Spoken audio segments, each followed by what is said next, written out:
Welcome to the very last section of the unit. Today we are going to talk about the very first monotheistic faith, Judaism.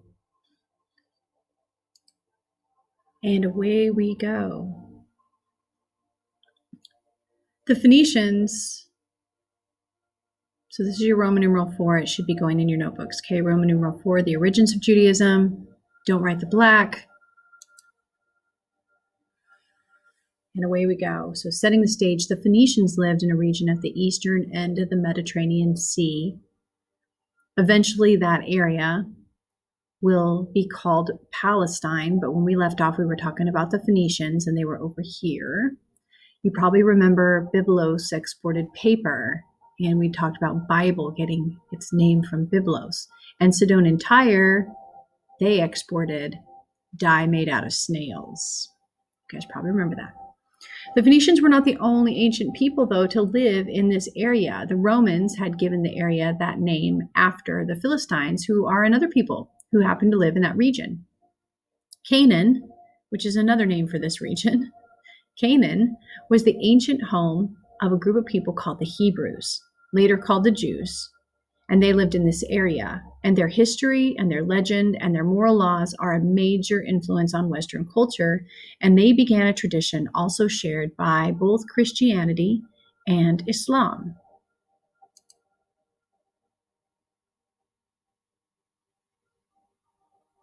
So here you can see Phoenicia and the city-states that we talked about before. In the intro, it mentioned the Philistines, and here we are in what used to be Palestine. Here's Jerusalem, Israel, Lebanon, and Syria. Away we go. Ancient Palestine's location made it a cultural crossroads of the ancient world, and by land it connected Asia and Africa in two great empires, both eager to expand. To the east lie Assyria and Babylonia, and to the west, Egypt. Palestine's seaports opened onto the two most important waterways at the time, the Mediterranean and the Red Sea. Okay, I found this on the web for Hey Syria, West Egypt, Palestine seaport. Sorry, my phone's listening to me. The Hebrews settled in Canaan, which lay between the Jordan River and the Mediterranean Sea. And in fact, the Hebrews often used the word Canaan to refer to all of ancient Palestine. According to the Bible, Canaan was the land that God had promised to the Hebrew people.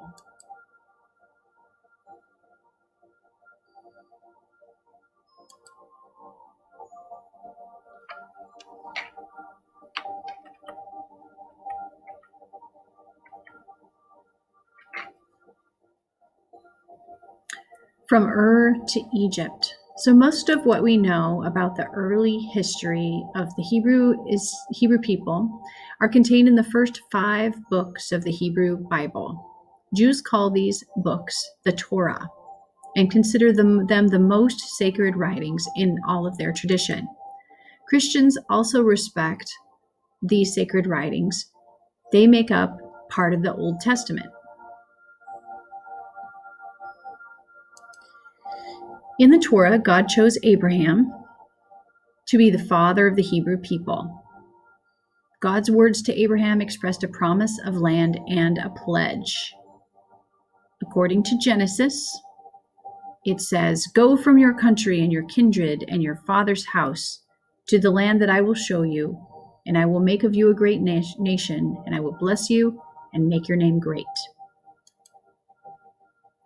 And so, Abraham, according to legend and tradition and sacred text, was a shepherd who lived in the city of Ur in Mesopotamia, and the book of Genesis tells that God commanded him to move his people to Canaan. So around 1800 BCE, Abraham and his family and their herds and some followers made their way to Canaan. Around 1650 BCE, the descendants of Abraham moved into Egypt.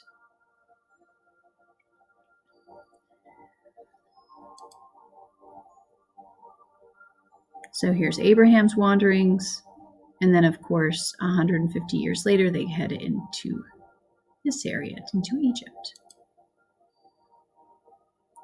the God of Abraham.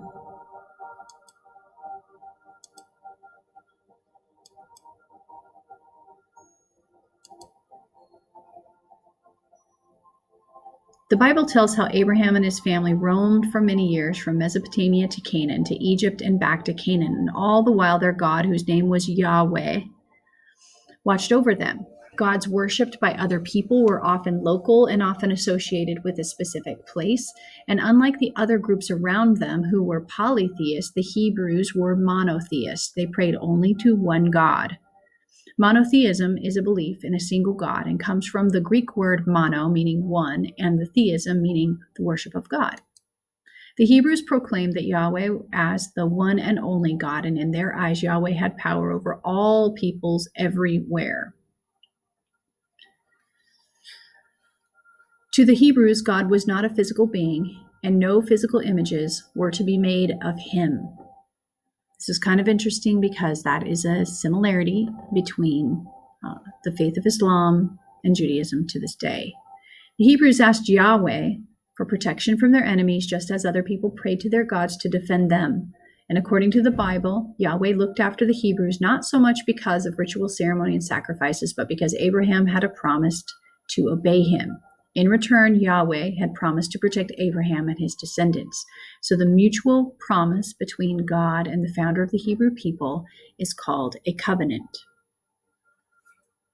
The Bible says the Hebrews migrated to Egypt because of drought and the threat of famine. And at first, the Hebrews were given places of honor in the Egyptian kingdom. However, later, they were forced into slavery.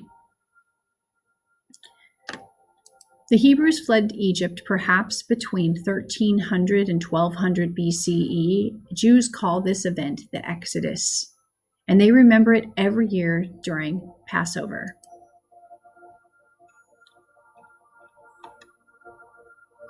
The Torah says that the man who led the Hebrews out of slavery, his name was Moses.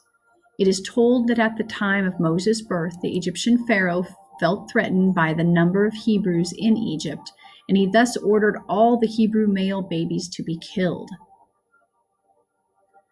Moses' mother hid her baby in the reeds along the bank of the Nile, and there an Egyptian princess found and adopted him.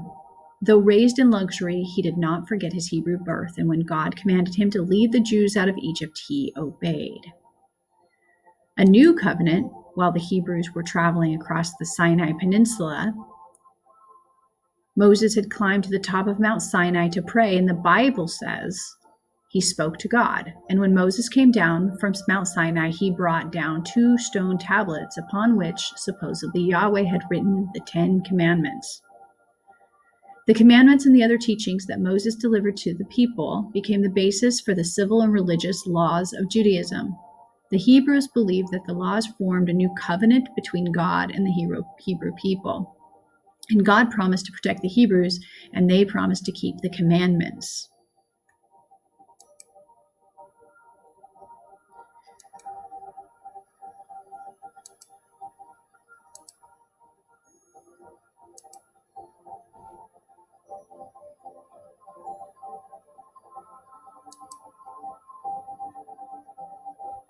So a couple things I wanted to fit in.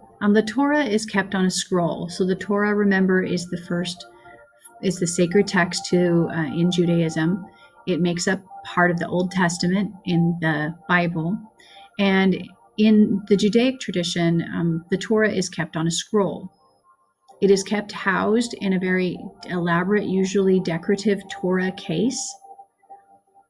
And when a rabbi reads the Torah, they read it in front of the group and utilize the scroll. So you don't have the Torah on pages in a book.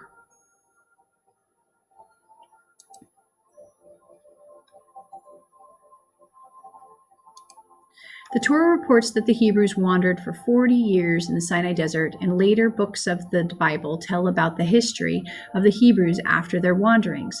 After the death of Moses, they returned to Canaan, where Abraham had lived, and the Hebrews made a change from a nomadic tribal society to settled herders, farmers, and city dwellers. They learned new technologies from neighboring people in ancient Palestine.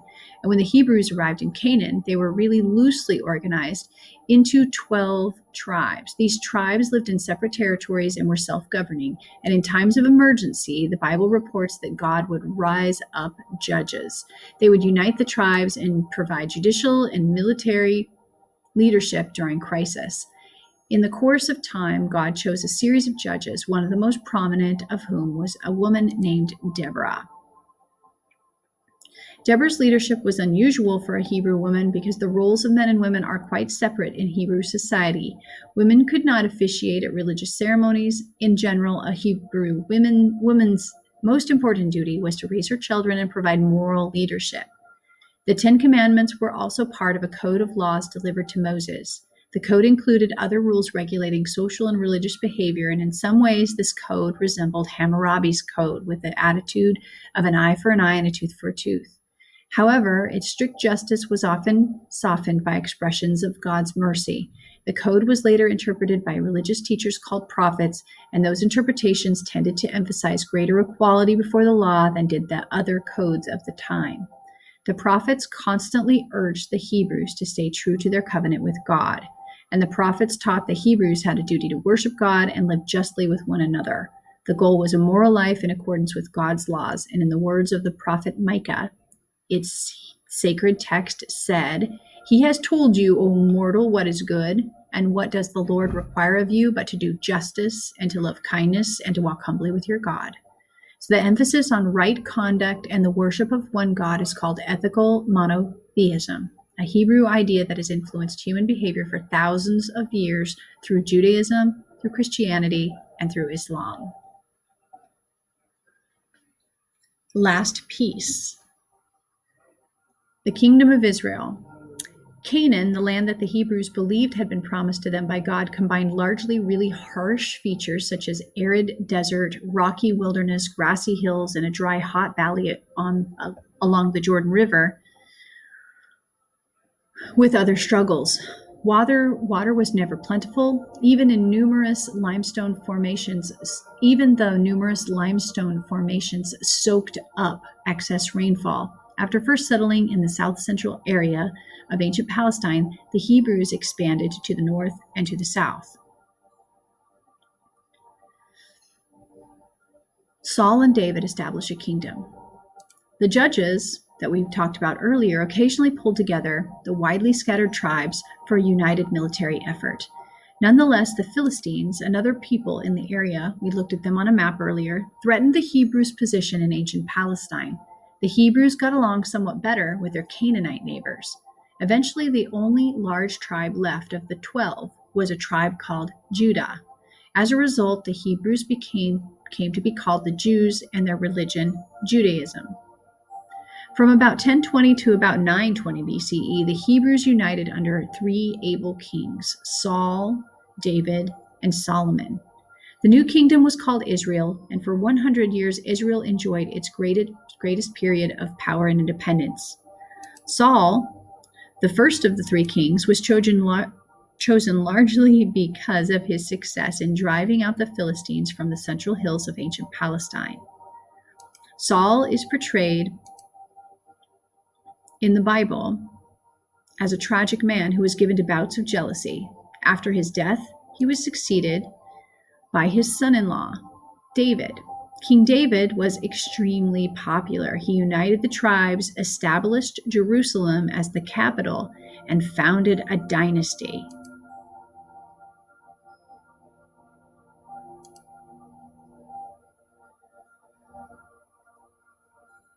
Saul's kingdom was small, tragic guy. David is more popular. Look at all that purple area. And then Solomon comes along as well. So Saul, David, Solomon. About the year 962 BCE, David was succeeded by his son Solomon, whose mother was Bathsheba. Solomon was the most powerful of the Hebrew kings, and he built a trading empire with the help of his friend Hiram, the king of the Phoenician city of Tyre. Should sound familiar. Solomon also beautified the capital of Jerusalem. The crowning achievement of his extensive building program of Jerusalem was this beautiful temple, which he built to glorify God. The temple was to be the permanent home for the Ark of the Covenant. The Ark of the Covenant was the placeholder of the tablets upon which the Ten Commandments were inscribed. The temple that Solomon built was not large, but it gleamed like a precious gem. Bronze pillars stood at the side of the temple's entrance. The temple was stone on the outside, but its inner walls were made of cedar, covered in gold. Quite beautiful. The main hall was really richly decorated with brass and gold. Solomon also built a royal palace, even more costly than the magnificent temple. Solomon's building projects required really high taxes, though, and it really badly strained the kingdom's finances. In addition, men were forced to spend 1 month out of every 3 working on the temple, and the expense and the forced labor caused a lot of discontent. As a result, after Solomon's death, the Jews in the northern part of the kingdom, which was located far from the south, revolted. By 922, the kingdom had divided into 2, with Israel in the north and Judah in the south. For the next 200 years,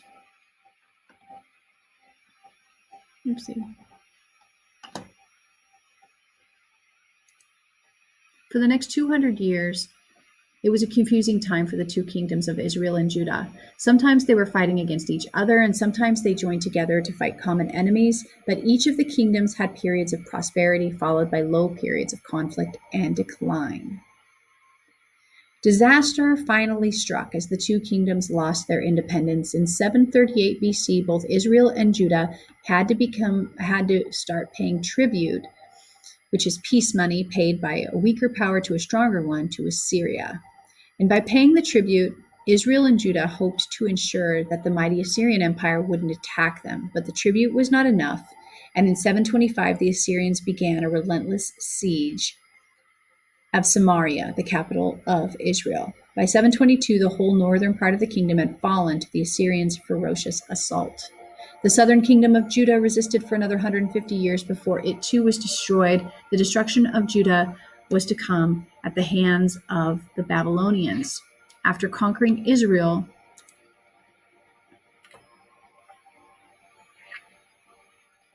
the Assyrians rapidly lost power to the rising Babylonian Empire. The great Babylonian king Nebuchadnezzar ran the Egyptians out of Syria and ancient Palestine, and he twice attacked Jerusalem. The city finally fell in 586 BC, and the Solomon's temple was destroyed in the Babylonian victory. Many of the survivors were exiled to Babylon, and during the exile in Babylon, the Bible describes how the prophet Ezekiel urged his people to keep their religion alive in a foreign land. Then, after 50 years... Just a moment. Oh my goodness.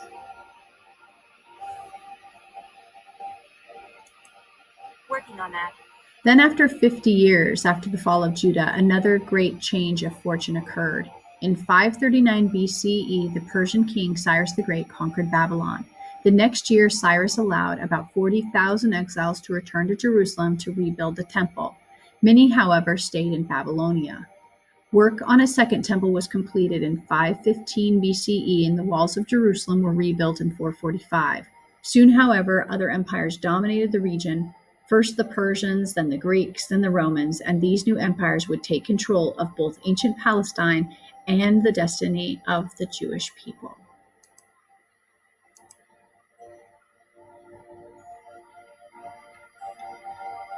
Okay. Quick story about King Solomon. Supposedly King Solomon was very wise, and here's another legend or part of sacred text. In the Bible, Solomon prays to God for an understanding mind, which supposedly, according to the Bible, God grants him. Soon after, the story goes, 2 women and a baby boy were brought before him, and each woman claimed that the baby was hers. After hearing the testimony, Solomon declared, "Divide the living boy in 2 and give half to one and half the other." One said, "Please, my lord, give her the living boy. Certainly do not divide him." The other woman accepted. "It shall be neither mine nor yours. Divide it." Solomon knew that the woman who would not give up the child to save it was the real mother.